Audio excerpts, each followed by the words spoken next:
आज आम बिना खरारे बनैबा आंब आचार आ गोटे लंग वीडियो को आपण मानक स्वागत। एबे आंब सीजन चली नुआ नुआ आंब आसूची से आम आज टी आंब आचार बनैबा। मुझे किसी कलिमी आंब को नहीं आई। एबे आंब को मुझे धोईकी नहीं आई।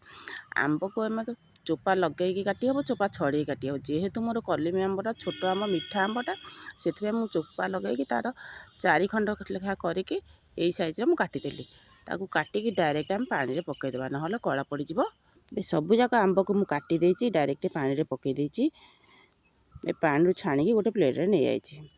गैस पर गोटे पात्र बसई देती मुझे पानी दे देती काटिकी रखी आंब को आम पकईदेवा अल्प टिके लुण पकईवा अल्प टिके हलदी पकईवा ताकू सिझिला पर्यंत छाड़देवा। जिते आंब 90% सिझिब से आमर आंब हो जाइब आम जाना। ता भर आम मसला प्रस्तुत करवा। मसलार मुझे पंच फुटण जी क्वालिटीर आंब करेंगे से क्वांटिटीर जमी अधिक न हो कम न हो से क्वांटिटीर पंच फुटण ने ताकू बाटीदवा। पंच फुटण को बाटिकी नहीं आई। 2टा कंचा लंका खंडे आंब कषि अदा को देखो धोईकी नहीं आई छेचिदबा। आंब होना ना देखु आंब ए 90% आमर होगला। गोटे छणा साहाଯ୍य गोटे प्लेट को काढ़ीदबा। एबे गैस पर आ गोटे तावा बसईदबा। तापर 8-10टा देदेबा सुखिला लंका। सुखिला लंका को अल्प टिके भाजवा जो 30% हम तापर आम दबा आवश्यक मुताबक अल्प मेथी जुआणी कला जीरा पान मधुरी लंका पर पकई देके आम भाजवा। देखु भजा ए हो जाए गोटे प्लेट को काढ़ी ठंडा करदे। गैस पर तावा उठे आ गोटे कड़े बसैबा। कड़े पर आम सोरिष तेल ही दबा। देखो मुझे सोरिष तेल दे देती तापर पंचफुटण दबा। 2टा सुखिला पंचफुटण ए फुटी जाइए। तापर एबे कणिया कणिया भेरसुआ पत्र आई। देखो कणिया केते कणिया है। भेरसुआ पत्रटा टी अधिक की दबा जहाँफल आचारटा खाइया को टेस्ट लगे। तापर मुझे भेरसुआ पत्र देदेली। एबे भेरसुआ पत्र को आम बेसी पोड़ानी जेहेतु कणिया पत्रटा ना पोड़ीज। एबे छेचिकी रखी आंब कषिया अदा और 2टा कंचा लंका को आम देदेबा ताकू भाजवा। एबे भजा हो जाइए। एबे बाटिकी रखिथिबा पंच फुटण बेटर को तापर आम दबा। गैस को मीडियम फ्लेम करदे ना पिता हो। एबे आवश्यक मुताबक लुण दबा हल्दी दबा ताको मीडियम फ्लेम रे रखिकी मसला तेल अलग है जे आम कषिबा। देखु मो झील कषुची मुझे आसिकी मसला ग्राइंडिंग करुँची। देखु एबे मसला तेल अलग हो जाइए। एबे तापर आम गुड़ दबा जेतिकी दबा गुड़ सेतिकी दबा चीनी जहाँफल आमर चीनी लुण को बालांस कर से चीनी दबा अधा गुड़ दबा अधा। गुड़ चीनी की आम पाग करवा।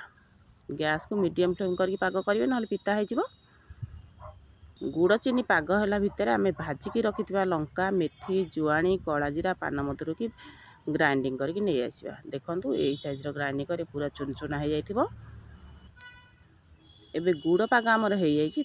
आम आंब को पकईदेवा ताको हाई फ्लेम आग 5 मिनट देदेबा एवं पिठापाते साहाଯ୍य आंब गुड़ी को चटई चटई दबा जहाँफल आंब भितर रस पशिज रसुआल हो।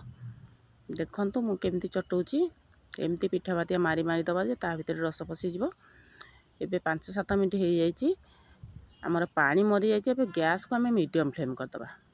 एबे गुंड करके रखी मसला को जेतिकी राग खाइबे से अनुसार आप पकईबे। मुझे 2 चामच पकईली। मो झील खाइब बेसी पोड़े बाटी कर मामा मु खाइबिनी तुम खट्टा करच। मु 2 चामच गुंड दे देकी ताको मिसईदेली। गैस को मीडियम फ्लेम रखिए ताको भल भाव आम मिसईदबा। आउ 8-10 मिनट गैस उपर सेमती मीडियम फ्लेम रे बसी थी। देखु खट्टा एबे आमर फुटुची मसला तेल सब पूरा केते जर्जरिया होइची। एबे देखु मसला रे आंब पूरा मिसी जाइए। आंब भितर ही मसला पशि जाइए। एबे आंब खट्टा आमर हो जाइए बा आंब आचार जहाँ को कहले चलिब। आंब खट्टा कहले चलिब आंब आचार भी कहले चलिब। एबे ताकू गोटे प्लेट को काढ़ीदबा ठंडा होगा छाड़दबा। ये आचारटी सांगे सांगे खाइले टेस्ट लगे। आपको बासी रखी खाइबे बहुत टेस्ट लगे। यहाँ बिना खरारे मु बनैली रांधिकी बनैली किंतु आपण मासे 2 मास जाए स्टोर करके रखी खाईपर किसी भी असुविधा ना। मु तो आज रांधिकी आंब आचार बनई। आपण मान जदि को आचार बनवा को कहे ताहले मु निहाती बनई देबी।